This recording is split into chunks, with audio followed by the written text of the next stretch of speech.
ये सभी जानते हैं कि सनातन धर्म एक जीवंत धर्म है। संपूर्ण समाज और राम जनमानस के लिए हम लोग जागरण का काम करेंगे और हम लोग अपने स्वयं हिंदू भाइयों को जगाएंगे। तो सनातन के विरुद्ध जो बातें लोग करते हैं वो केवल वोट की राजनीति करते हैं कि सनातन धर्म एक ऐसा धर्म है जो आज का नहीं है, लेकिन सनातन धर्म आदि अनंत है। इसका कब बना ये हम कोई नहीं जानते। मैं समझता हूँ कि विरासत में राजनीति को मिलने का यह मतलब नहीं है कि आपको जो मन में हो किसी की धार्मिक आस्था का अपमान करें, क्योंकि माननीय उच्च न्यायालय ने समय समय पर स्वतः संज्ञान लेने का जो इधर परंपरा शुरू की है। नमस्कार, मैं अनूप नारायण सिंह और आप देख रहे हैं बिहार टॉक को। जिस तरह से सनातन धर्म को लेकर अच्छी टिप्पणी की जा रही है, अंतर्राष्ट्रीय अध्यक्ष हैं विश्व हिंदू परिषद के doctor R N Singh ji, Padmashri हैं, और उन्होंने आज प्रेस वार्ता की है पटना में और बताया है कि जो सनातन है उसे समाप्त नहीं किया जा सकता है और इसको लेकर तमाम लोग जो है न्यायालय में जाएंगे और इस तरह की बातें करने वाले लोगों को मुंहतोड़ जवाब दिया जाएगा। हमारे साथ doctor R N Singh ji हैं, ये इनसे बात भी करते हैं कि आखिर सनातन को लेकर इस तरह की बातें क्यों उठती है। सर, लगातार सनातन पर इस तरह के हमले क्यों होते हैं? संक्षेप में अगर कहें तो सनातन के विरुद्ध जो बातें लोग करते हैं वो केवल वोट की राजनीति करते हैं। वो घर पर भगवान की पूजा करते हैं, जब भी कोई कष्ट में पड़ते हैं तो हे भगवान कहते हैं, जब भी कोई चीज़ तकलीफ होती है तो भगवान मुझे तकलीफ से दूर करो।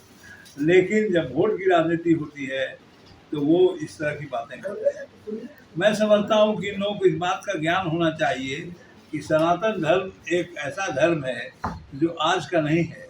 हम दूसरे जितने भी धर्म हमारे दुनिया में है सबों का कैसे आरंभ हुआ ये पता है, लेकिन सनातन धर्म आदि अनंत है।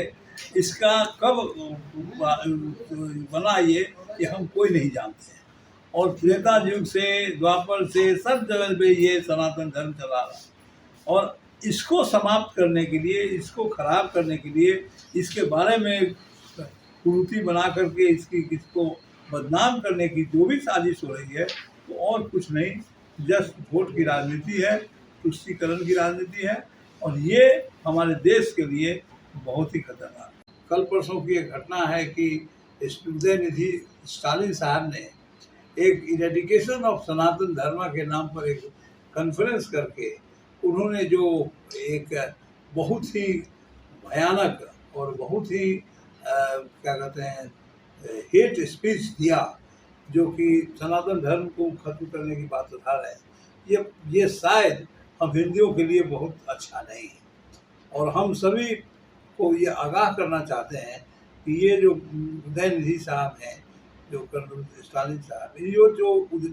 ऐसी बात कहे हैं ये बहुत ही जघन्य अपराध के रूप में है और ये पूरे देश में एक बहुत ही खराब सिचुएशन क्रिएट करने में मददगार होगा अगर इसको नहीं रोका जाए तो।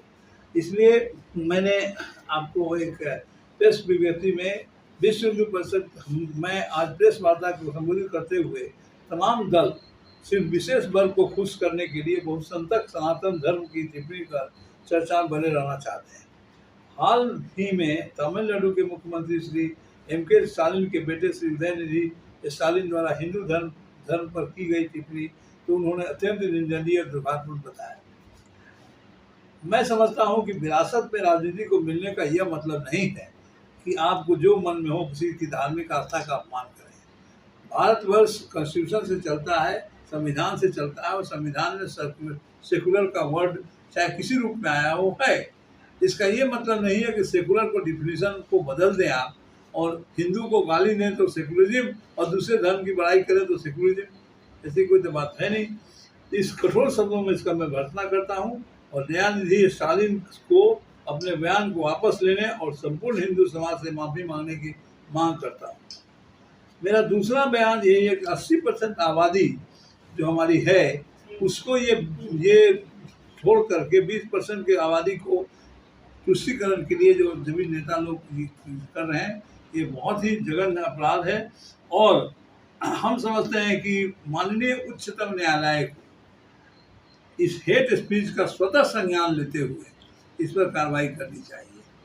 क्योंकि माननीय उच्च न्यायालय ने समय समय पर स्वतः संज्ञान लेने का जो इधर परंपरा शुरू की है, उसी परंपरा के आधार पर मैं कहना चाहता हूँ कि इस स्पीच को सुने और इस पर स्वतः संज्ञान लेकर के कार्रवाई करें।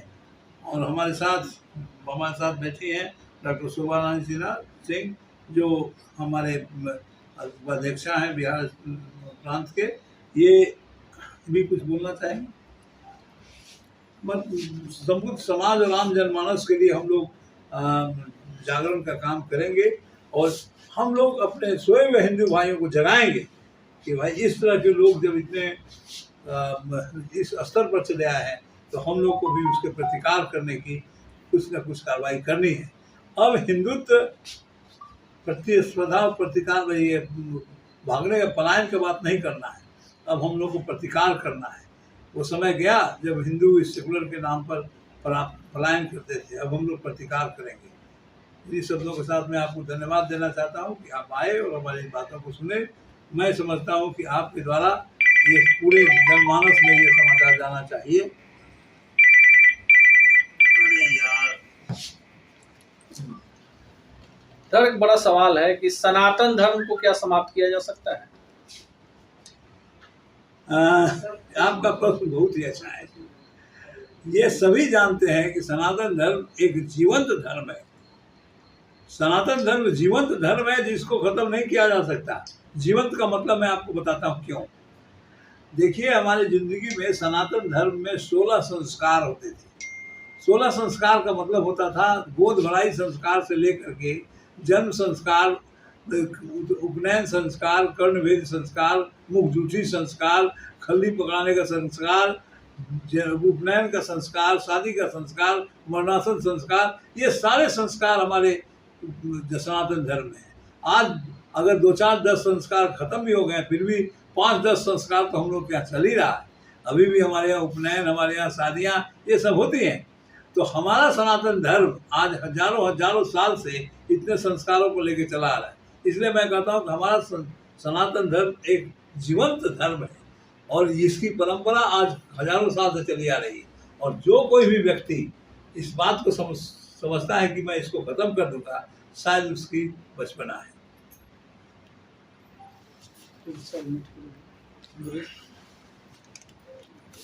मुझे लगता है उदयनिधि जी को आइडेंटिटी क्राइसिस हो गई है। कुछ बच्चों की मानसिकता होती है कि जब उन पे कोई ध्यान नहीं देते हैं तो वो कुछ शब्दों को गलत प्रयोग करके बोलना, जिससे लोग आकृष्ट हो। सनातन अपने आप में लगातार चलते रहने वाला है। पुरातन जो कभी समाप्त नहीं होने वाला है, उसको वो क्या समाप्त करेंगे? वो अपना चेहरा चमकाने के लिए, कुछ लोगों को संतुष्ट करने के लिए कि जो 20% लोग हैं वाहवाही करें और इसका फ़ायदा उठाएं, कुछ राजनीति के लिए, कुछ अपने पर्सनल कामों के लिए वो इस तरह के शब्दावली का प्रयोग करते हैं। मैं कड़े शब्दों में इसकी निंदा करती हूँ और पूरे हिंदू समाज से अपील करती हूँ कि वो लोग भी अपने फेसबुक, ट्विटर अकाउंट और जिससे भी हो, इससे उनका विरोध करें। और जैसा कि डॉक्टर साहब ने कहा है कि माननीय न्यायालय से मैं आग्रह करती हूँ कि हेट स्पीच फैलाने के अंतर्गत इन पर तुरंत मुकदमा किया जाए। एक सवाल है कि हिंदू देवी देवताओं पर उचित टिप्पणी होती है, कोई कुछ नहीं बोलता, लेकिन दूसरे धर्म पर अगर आप टिप्पणी करें तो आपके गर्दन को उड़ा दिया जाता है। तो क्यों नहीं, संगठन क्यों नहीं बोलता है इस पर कि आप कैसे हिंदू देवी देवताओं का उपहास करेंगे? संगठन का मतलब अगर आप विश्व हिंदू परिषद से पूछ रहे हैं तो विश्व हिंदू परिषद कुछ लोगों का संगठन नहीं है। जितने हिंदू इस समाज में हैं वो अपने आप हमारे संगठन के कार्यकर्ता हैं। इसलिए कोई बैनर लगा के हमको बोलने की जरूरत नहीं है। कोई भी हिंदू इसका मुखर विरोध करता है तो वो उसका स्वागत है और वही हमारे संगठन की नींव है, ताकत है। हम सभी हिंदू विश्व हिंदू परिषद के मेंबर हैं, इसके लिए हमें एंट्री सर्टिफिकेट देना है। बिल्कुल।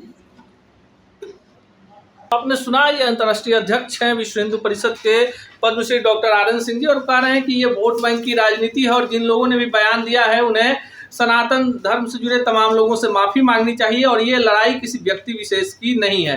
अब यह देखना अधिकार होगा कि जिस तरह से राजनीति में धर्म को प्रवेश कराया जा रहा है, सनातन को लेकर जिस तरह से बातें तोड़ मरोड़ कर प्रस्तुत की जा रही है, इस पर देश में कितना बड़ा विरोध प्रदर्शन होता है, पर कहीं ना कहीं ये बातें तो साफ है कि सनातन पर सवाल उठाने वाले लोग आज खुद सवालों के घेरे में आ गए हैं। ऐसी ही खबरों के लिए जुड़े रहिए बिहार टॉक से। यूट्यूब पर लाइक और सब्सक्राइब करें, बेल आइकन जरूर दबाएं। फेसबुक, ट्विटर और इंस्टा पर फॉलो करें। धन्यवाद।